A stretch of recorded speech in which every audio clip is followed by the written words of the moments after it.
اعوذ باللہ من الشیطان الرجیم بسم اللہ الرحمن الرحیم نحمده ونصلی علی رسولہ الکریم اما بعد۔ حضرت ابو مالک اشعری رضی اللہ عنہ سے روایت ہے کہ رسول صلی اللہ علیہ وسلم نے ارشاد فرمایا، وضو آدھا ایمان ہے۔ الحمدللہ کہنا اعمال کے ترازو کو ثواب سے بھر دیتا ہے۔ سبحان اللہ والحمدللہ آسمان و زمین کے درمیان کی خالی جگہ کو ثواب سے بھر دیتے ہیں۔ سبحان اللہ۔ نماز نور ہے، صدقہ دلیل ہے، صبر کرنا روشنی ہے، اور قرآن تمہارے حق میں دلیل ہے یا تمہارے خلاف دلیل ہے، یعنی اگر اس کی تلاوت اور اس پر عمل کیا تو یہ تمہاری نجات کا ذریعہ ہوگا، ورنہ تمہاری پکڑ کا۔ اگر اس کی ہم نے تلاوت کی اور اس پر عمل کیا تو یہ ہماری نجات کا ذریعہ بھی ہوگا، اگر ہم نے اس کی تلاوت نہیں کی تو یہ پکڑ کا ذریعہ بھی ہوگا۔ وضو کو آدھا ایمان اس لیے فرمایا ہے کہ ایمان سے دل کے کفر و شرک کی ناپاکی دور ہوتی ہے، اور وضو سے اعضاء کی ناپاکی دور ہوتی ہے۔ نماز کے نور ہونے کا ایک معنی یہ ہے کہ نماز گناہ اور بے حیائی سے روکتی ہے۔ بے شک جس طرح نور اندھیرے کو دور کرتا ہے، اسی طرح نماز کی وجہ سے نمازی کا چہرہ قیامت کے دن روشن ہوگا، اور دنیا میں بھی نمازی کے چہرہ پر تر و تازگی ہوگی۔ تیسرا معنی یہ ہے کہ نماز قبر اور قیامت کے اندھیروں میں روشنی ہے۔ صدقہ کے دلیل ہونے کا مطلب یہ ہے کہ مال انسان کو محبوب ہوتا ہے، اور جب وہ اللہ تعالیٰ کے راستے میں مال کو خرچ کرتا ہے اور صدقہ کرتا ہے تو یہ صدقہ کرنا اس کے ایمان میں سچا ہونے کی علامت اور دلیل ہے۔ بے شک صبر کے روشنی کے مطلب یہ ہے کہ ایمان میں سچا ہونے کی علامت، اور صبر کرنے والا شخص یعنی اللہ تعالیٰ کے حکموں کو پورا کرنے والا، نافرمانی سے رکنے والا اور تکلیفوں کو برداشت کرنے والا، اپنے اندر ہدایت کی روشنی لیے ہوئے ہے۔ حضرت ابو ہریرہ رضی اللہ عنہ فرماتے ہیں کہ میں نے اپنے حبیب صلی اللہ علیہ وسلم کو یہ ارشاد فرماتے ہوئے سنا، مومن کا زیور قیامت کے دن وہاں تک پہنچے گا جہاں تک وضو کا پانی پہنچتا ہے۔ سبحان اللہ، یعنی اعضاء کے جن حصوں تک وضو کا پانی پہنچے گا وہاں تک زیور پہنایا جائے گا۔ سبحان اللہ۔ حضرت ابو ہریرہ رضی اللہ عنہ سے روایت ہے کہ میں نے رسول پاک صلی اللہ علیہ وسلم کو یہ ارشاد فرماتے ہوئے سنا، میری امت قیامت کے دن اس حال میں ہوگی کہ ان کے ہاتھ، پاؤں اور چہرے وضو میں دھلنے کی وجہ سے روشن اور چمکدار ہوں گے۔ سبحان اللہ۔ جو شخص اپنی روشنی کو بڑھانا چاہے تو اسے چاہیے کہ وہ اسے بڑھائے اور اچھی طرح خشوع اور خضوع کے ساتھ وضو کرے۔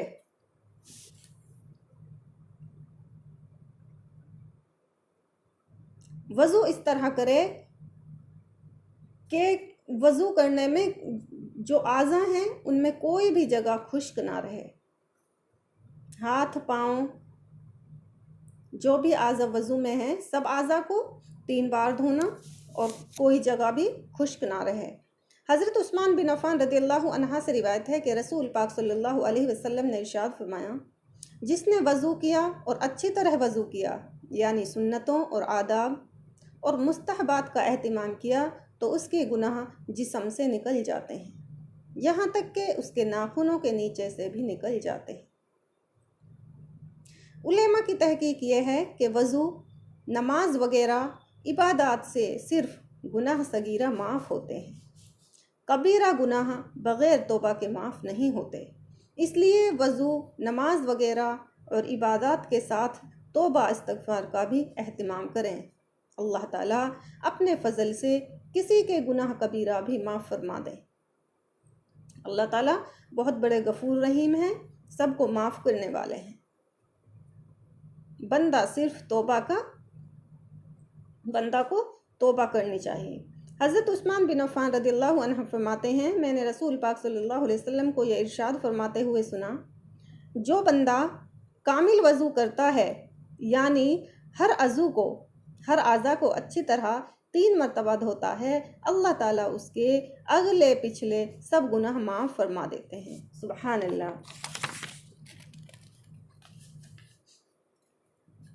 حضرت عمر بن خطاب رضی اللہ عنہ سے روایت ہے کہ نبی کریم صلی اللہ علیہ وسلم نے ارشاد فرمایا،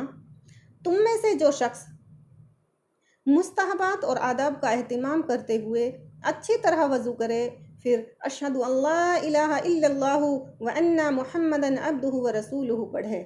اس کے لیے یقینی طور پر جنت کے 8 دروازے کھل جاتے ہیں، سبحان اللہ، جس سے چاہے داخل ہو جائے۔ حضرت عقبہ بن عامر جہنی رضی اللہ عنہ کی روایت میں اشہد ان لا الہ الا اللہ وحدہ لا شریک لہ واشہد ان محمدًا عبدہ ورسولہ پڑھنا مذکور ہے۔ ایک روایت میں ان کلمات کو 3 مرتبہ پڑھنا مذکور آیا ہے، اور دوسری روایت میں حضرت عقبہ رضی اللہ عنہ سے وضو کے بعد آسمان کی طرف نگاہ اٹھا کر ان کلمات کا پڑھنے کا ذکر ہے۔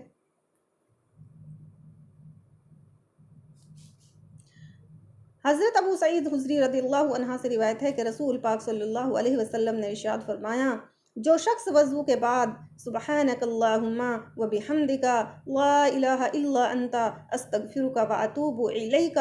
پڑھتا ہے تو انہی کلمات کو ایک کاغذ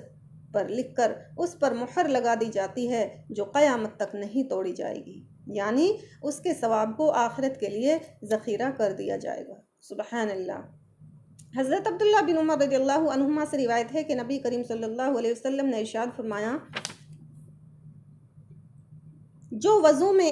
ایک مرتبہ ہر عضو کو دھوتا ہے تو یہ فرض کے درجے میں ہے، اور جو وضو میں 2 مرتبہ ہر اعضا کو دھوتا ہے تو اسے اجر کے 2 حصے ملتے ہیں، اور جو وضو میں 3 مرتبہ ہر عضو کو دھوتا ہے تو یہ میرا اور مجھ سے پہلے انبیاء علیہ السلام کا وضو ہے۔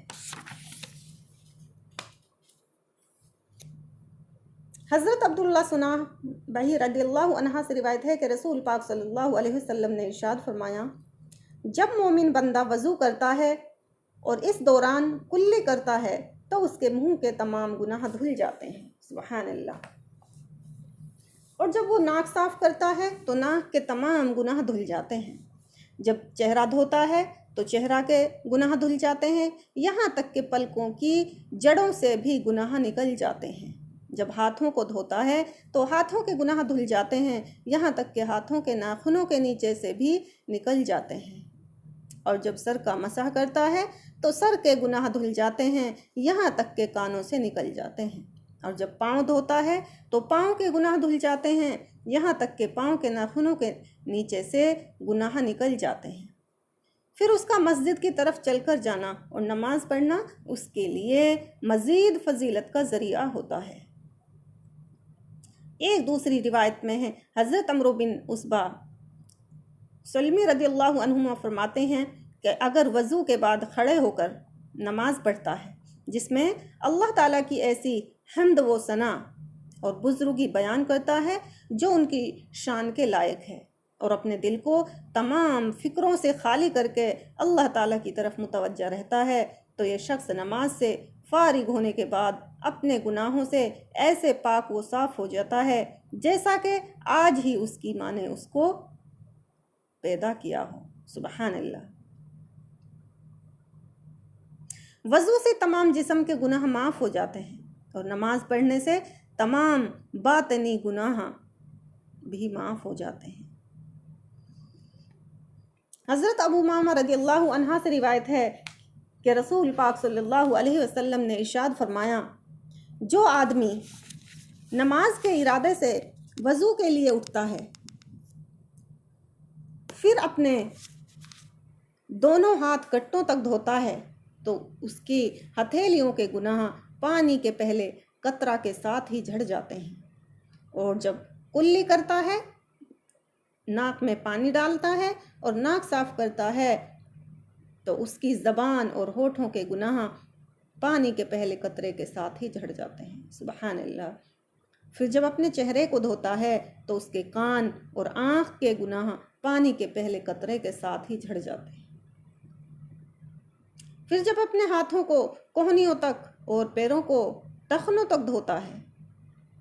اور اپنے ہر گناہ اور غلطی سے اس طرح پاک صاف ہو جاتا ہے جیسے آج ہی اس کی ماں نے اس کو پیدا کیا ہو۔ سبحان اللہ۔ پھر جب نماز پڑھنے کے لیے کھڑا ہوتا ہے تو اللہ تعالیٰ اس نماز کی وجہ سے درجہ بلند کر دیتے ہیں، اور اگر بیٹھا رہتا ہے تو نماز میں مشغول نہیں ہوتا تو بھی گناہوں سے پاک صاف ہو کر بیٹھا رہتا ہے۔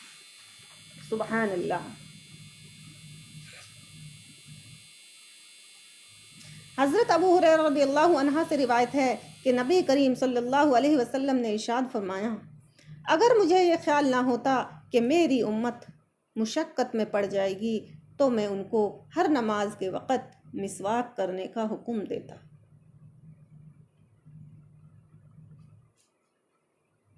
حضرت عبداللہ بن عمر رضی اللہ عنہما فرماتے ہیں کہ رسول پاک صلی اللہ علیہ وسلم نے ارشاد فرمایا،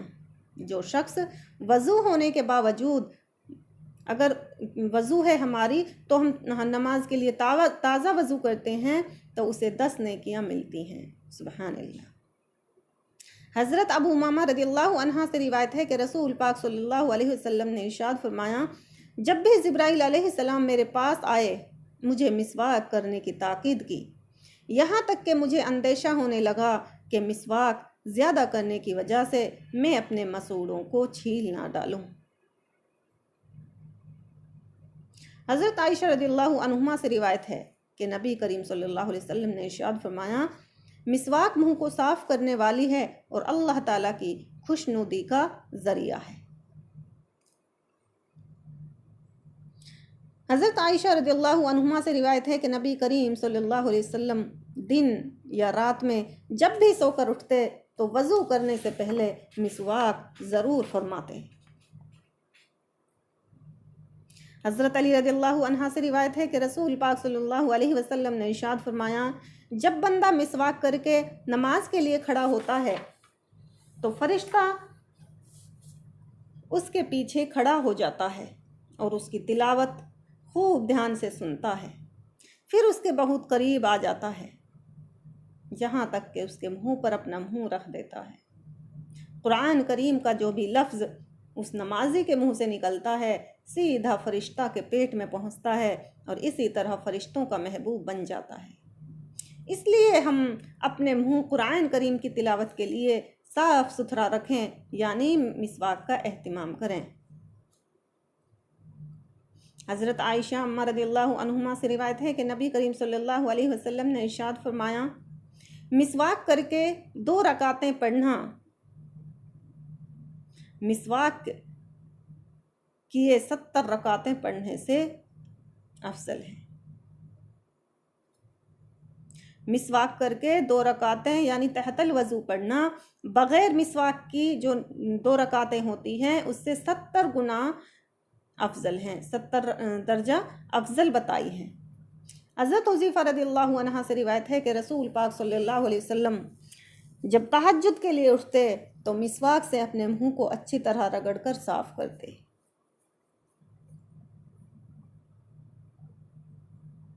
حضرت شریح رحمۃ اللہ علیہ فرماتے ہیں، میں نے ام المؤمنین حضرت اماں عائشہ رضی اللہ عنہما سے پوچھا کہ نبی کریم پاک صلی اللہ علیہ وسلم جب گھر میں تشریف لاتے تو سب سے پہلے کیا کام کرتے؟ انہوں نے فرمایا، سب سے پہلے آپ مسواک کرتے تھے۔ حضرت زید بن خالد جہنی رضی اللہ عنہ سے روایت ہے کہ رسول پاک صلی اللہ علیہ وسلم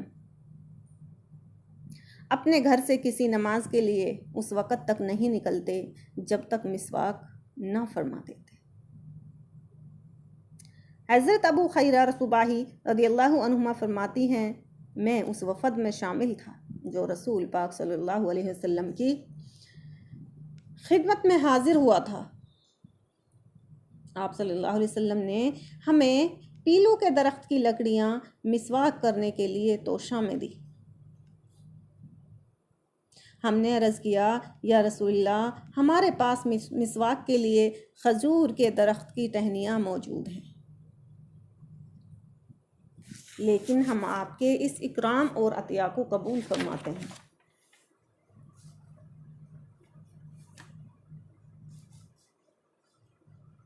حضرت عمر بن خطاب رضی اللہ عنہما فرماتے ہیں میں نے رسول پاک صلی اللہ علیہ وسلم کو یہ ارشاد فرماتے ہوئے سنا جس نے کوئی مسجد بنائی جس میں اللہ تعالیٰ کا نام لیا جاتا ہو تو اللہ تعالیٰ اس کے لیے جنت میں ایک محل بنا دیتے ہیں۔